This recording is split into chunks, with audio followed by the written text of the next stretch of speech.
எண்ணமெல்லாம் சிறகடிக்கும், எண்களெல்லாம் வழி கொடுக்கும், எந்நாளும் ராஜமுகம், எளியோரின் ஏறுமுகம். எந்த நிலை வந்தாலும் வந்த நிலை மாறாத நமது Rajanilai. Rajanilai TV, channel of astrology.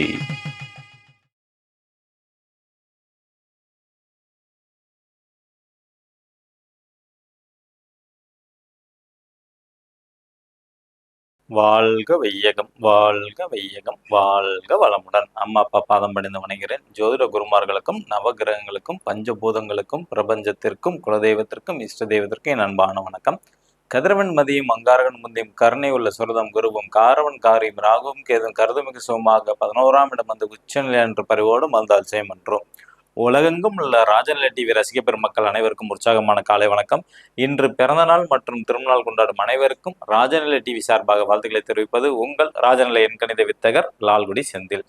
இன்றைய பஞ்சாங்கம் உத்தராயண காலம் பராபவ வருடம் சித்திரை மாதம் 13ஆம் தேதி ஞாயிற்றுக்கிழமை. இன்று 26/4/2026. நல்ல நேரம் காலை 7:30 மணி முதல் 8:30 மணி வரை, மாலை 3:30 மணி முதல் 4:30 மணி வரை. கௌரி நல்ல நேரம் காலை 10:30 மணி முதல் 11 மணி வரை, மதியம் 1:30 மணி முதல் 2:30 மணி வரை. ராகு காலம் மாலை 4:30 மணி முதல் 6 மணி வரை. குளிகை நேரம் மதியம் 3 மணி முதல் 4:30 மணி வரை. யமகண்டம் மதியம் 12 மணி முதல் 1:30 மணி வரை. மேற்கு திசை இன்று வந்து சூலம். மேற்கு திசை நோக்கி முதல் பயணமாக இருந்தால் கொஞ்சம் வெல்லம் சாப்பிட்டுட்டு போங்க, சிறப்பு. காரியம் தடை வராது. இன்றைய திதி தசமி திதி. நட்சத்திரம் மகம் நட்சத்திரம். யோகம் விருத்தி நாம யோகம். கரணம் தைத்துளை கரணம். காலை 10:06 வரை, பின்பு கரசை கரணம். சந்திராஷ்டமம் உத்ராட நட்சத்திரத்திற்கு சந்திராஷ்டமம். கிரக நிலவரங்கள். மேசராசியில் சூரிய பகவான், புதன் பகவான். ரிஷப ராசியில் சுக்கிர பகவான். மிதுன ராசியில் குரு பகவான். சிம்ம ராசியில் சந்திர பகவான் மற்றும் கேது பகவான். கும்ப ராசியில் ராகு பகவான். மீன ராசியில் செவ்வாய் பகவான் மற்றும் சனி பகவான். நம்ம தமிழ் புத்தாண்டு பலன்கள் பார்த்துட்டு வந்துட்டு இருக்கிறோம். இன்னைக்கு தனுசு ராசியோட பார்ட் 2. ஓகேங்களா. நேற்று 5ஆம் இடம் அரசியல் வரைக்கும் பார்த்துருக்குறோம். இன்னைக்கு 6ஆம் இடம் வேலை வாய்ப்பை பற்றி சொல்லக்கூடியது. ஓகேங்களா.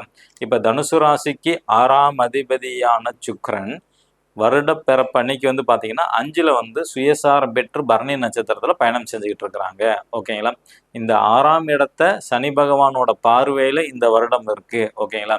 நிச்சயமாக புதிய வேலை தேடுபவர்களுக்கு வேலை வாய்ப்பு உறுதி கிடைக்கும். ஓகேங்களா. அதே மாதிரி வந்து ஓவர் டைம் அதிகமாக பார்க்குற மாதிரி வரும். ஓகேங்களா. வேலை பளு கொஞ்சம் கூடும். ஓகேங்களா. அதில் கொஞ்சம் சோம்பேறித்தனமும் வரதுக்கான வாய்ப்புகள் வந்து உண்டு. ஒரு சில பேர்த்துக்கு நைட் டியூட்டியாக மாறும். இப்போ நார்மலாக ஷிஃப்ட் கணக்கில் வந்து வேலை செய்கிறவங்களுக்கு வந்து அதிகப்படியாக இரவு வேலை தான், நைட் டியூட்டி தான் அதிகமாக வரும். ஓகேங்களா. லைஃப்பில் ஒரு முன்னேற்றமான அமைப்பு வந்து உண்டு. கண்டிப்பாக தனுசு ராசியில் பிறந்தவங்களுக்கு வேலையில் நல்ல ஒரு அமைப்பு வந்து கொடுத்துருக்கு இந்த வருடம். அடுத்தது 7ஆம் இடம் கணவன் மனைவி குறிக்கக்கூடியது. பொதுவாக உபய லக்னம் உபயராசி 7ஆம் இடம் பாதகஸ்தானம் நம்ம சொல்லுவோம். 7ஆம் இடத்துல வந்து குரு பகவான் வந்து இருக்கிறாங்க. 7ஆம் அதிபதி வந்து பார்த்துக்கிட்டிங்கன்னா உங்களுக்கு வந்து புதன் பகவானாக வருவாங்க. ஓகேங்களா. இப்போ தனுசு ராசியில் பிறந்த ஆணாக இருந்தால் மனைவி, ஓகேங்களா, அவங்க எல்லாத்துக்கும் அட்வைஸ் பண்ணக்கூடிய சூழ்நிலை கடந்த ஒரு ஆண்டுகளாக இருக்கும். ஓகேங்களா. இப்போ தனுசு ராசியில் பெண் ஒருத்தங்க பிறந்திருந்தாங்கன்னா அவங்க கணவர் எல்லாத்துக்கும் அட்வைஸ் ஆறுதல் வந்து கூறிக்கிட்டே இருப்பாங்க. இப்போ இந்த 7ஆம் இடத்தை கேது பகவானும் பார்வை செய்கிறாங்க, செவ்வாய் பகவானும் பார்வை வந்து செய்கிறாங்க. ஓகேங்களா. அப்போ இந்த 2 கிரகம் பார்க்கறனால ஒரு சமயம் ரொம்ப டிப்ரெஷனாக போகக்கூடிய சூழ்நிலைகள் வந்து உண்டு. தனுசு ராசியில் பிறந்தவங்களோட ஆப்போசிட் கணவராக இருந்தால் பெண்ணாக இருந்தால் கணவர், ஆணாக இருந்தால் மனைவி. ஓகேங்களா. அதேமாதிரி அவங்களோட வார்த்தைகள் வந்து பார்த்திங்கன்னா கொஞ்சம் கடுமையான சொற்கள் வரதுக்கான வாய்ப்புகள் வந்து உண்டு. தலை வலி சம்மந்தப்பட்ட பிரச்சனைகள் வரலாம், அல்லது பல் சார்ந்த பிரச்சனைகள் வரதுக்கான வாய்ப்புகள் வந்து இருக்கும். மேக்சிமம் இவங்க பேசாமல் கொஞ்சம் அமைதியாக இருக்கிறது ரொம்ப ரொம்ப ரொம்ப நல்லது. ஓகேங்களா.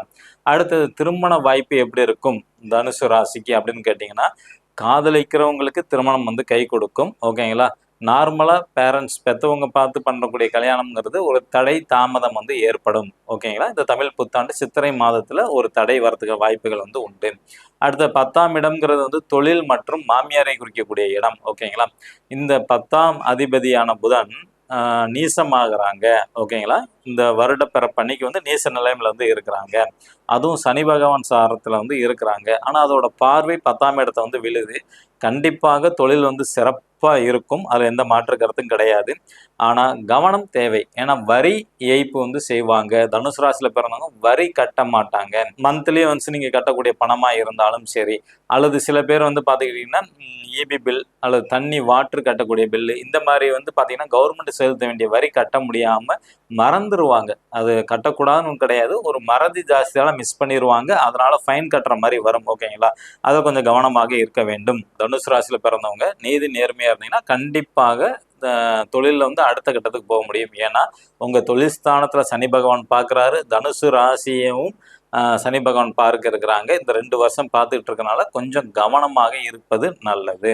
அடுத்தது 9ஆம் இடம்ங்கிறது வந்து பார்த்துக்கிட்டிங்கன்னா தந்தையை குறிக்கக்கூடிய இடம். ஓகேங்களா, தந்தை குறிக்கக்கூடிய இடம் சிம்ம ராசி. அங்க வந்து கேது பகவான் வந்து சஞ்சாரம் செஞ்சுக்கிட்டு இருக்கிறாங்க. இந்த 9ஆம் அதிபதி சூரியன் வந்து உச்ச நிலை 5ஆம் இடத்துல வந்து உச்ச நிலையில இருக்கிறாங்க. ஓகேங்களா, அதுவும் கேது சாரம். ஏன்னா அஸ்வினி ஒண்ணுதான், வருட பிறப்பு எப்போதுமே உண்டு. அப்ப உங்களோட தந்தையை பொறுத்த வரைக்கும் யார்கிட்டையும் எந்த உதவியும் எதிர்பார்க்க மாட்டாங்க, சுயமா தான் இருப்பாங்க இந்த வருடம். பொதுவாகவே வந்து பாத்தீங்கன்னா தனுசு ராசியில வந்து பிறந்தவங்களுக்கு 9ஆம் இடம் சூரியன் தான் வருவாங்க. அது சித்திரை ஒன்று உச்ச நிலையில தான் இருக்கும். ஓகேங்களா, அப்ப நிச்சயமா இந்த சித்திரை மாசத்தை பொறுத்த வரைக்கும் அவங்களுக்கு வந்து பாத்தீங்கன்னா யார்கிட்டையும் எந்த உதவியும் எதிர்பார்க்காம சுயமா தான் இருக்கணும்னு நினைப்பாங்க. ஆன்மீகம் சம்பந்தப்பட்ட பயணங்களுக்கு வந்து போயிட்டு வரலாம். ஓகேங்களா, ஏன்னா சிம்ம ராசிக்கு 9ஆம் இடமாவே மேசராசி வரும். அதனால எப்போதுமே உங்களோட தந்தை வருட வருடம் அந்த சித்திரை மாசத்துல ஒரு ஆன்மீக பயணம்ங்கிறது போவாங்க.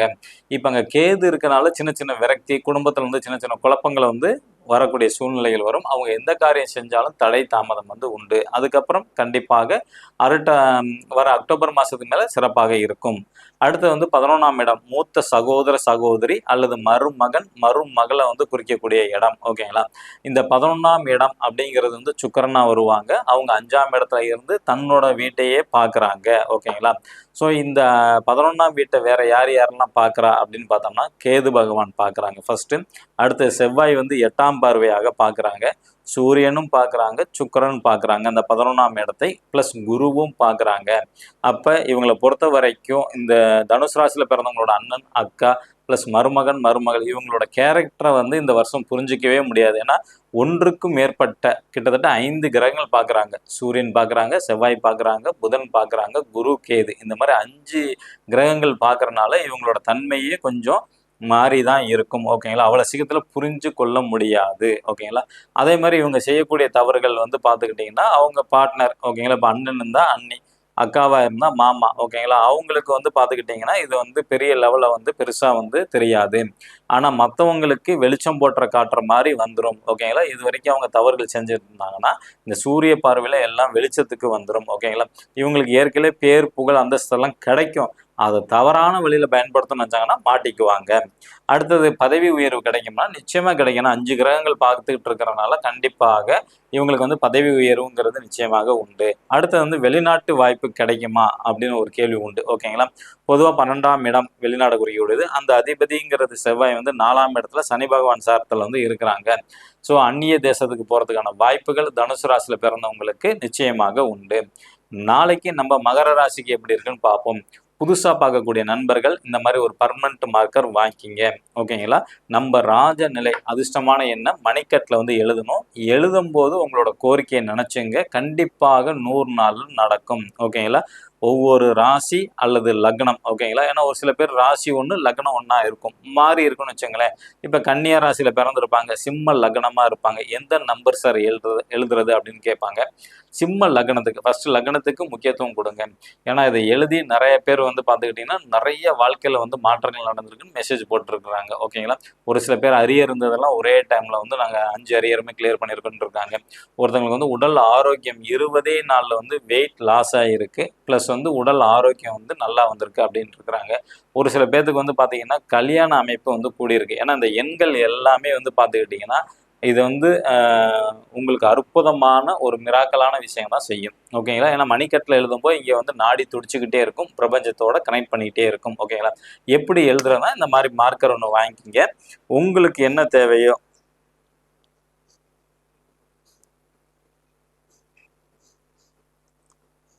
மனதார நினச்சிக்கிட்டு எழுதணும். ஓகேங்களா, இப்படி தான் எழுதிக்கணும் இந்த மாதிரி. ஓகே, இப்படியும் எழுதலாம், இந்த சைடும் பார்த்து எழுதலாம், இங்கிட்டும் பார்த்து எழுதலாம், இந்த சரௌண்டிங் உள்ளார எங்கே வேணால் எழுதலாம். டாக்டர் வந்து கை வச்சு இப்போ நாடி வச்சு பார்ப்பாங்க பார்த்தீங்களா, அது மாதிரி நீங்கள் வந்து இந்த சரௌண்டிங்கில் வந்து எங்கே வேணாலும் நீங்கள் வந்து எழுதலாம்.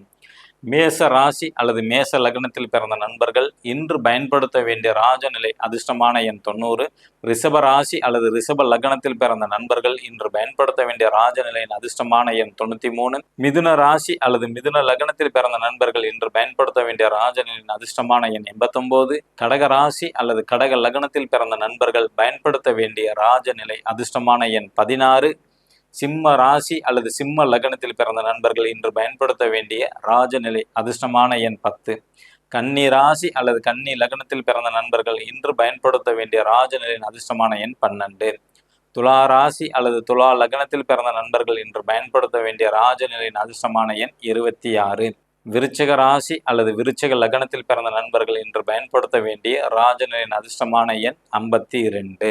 தனுசு ராசி அல்லது தனுசு லக்னத்தில் பிறந்த நண்பர்கள் இன்று பயன்படுத்த வேண்டிய ராஜநிலையின் அதிர்ஷ்டமான எண் 54. மகர ராசி அல்லது மகர லக்னத்தில் பிறந்த நண்பர்கள் இன்று பயன்படுத்த வேண்டிய ராஜநிலையின் அதிர்ஷ்டமான எண் 72. கும்ப ராசி அல்லது கும்ப லக்னத்தில் பிறந்த நண்பர்கள் இன்று பயன்படுத்த வேண்டிய ராஜநிலையின் அதிர்ஷ்டமான எண் 66. மீன ராசி அல்லது மீன லக்னத்தில் பிறந்த நண்பர்கள் இன்று பயன்படுத்த வேண்டிய ராஜநிலையின் அதிர்ஷ்டமான எண் 97. இவை அனைத்தும் காமனான பலன். உங்க ஜாதகப்படி நீங்க பயன்படுத்தக்கூடிய மொபைல் நம்பர், பாஸ்வேர்டு இதெல்லாம் அதிர்ஷ்டமானதா அப்படின்னு தெரிஞ்சுக்கணும்னா கீழே உள்ள வாட்ஸ்அப் நம்பருக்கு தொடர்பு கொள்ளுங்க. இந்த நாள் இனிய நாளாமைய அடியேனும் பிரபஞ்சனம் பிரார்த்தனை செய்து கொண்டு உங்களிடமிருந்து விடைபெற்றுக் கொள்வது உங்கள் ராஜநிலை எண்கணித வித்தகர் லால்குடி செந்தில். நன்றி, வணக்கம், வாழ்க வளமுடன்.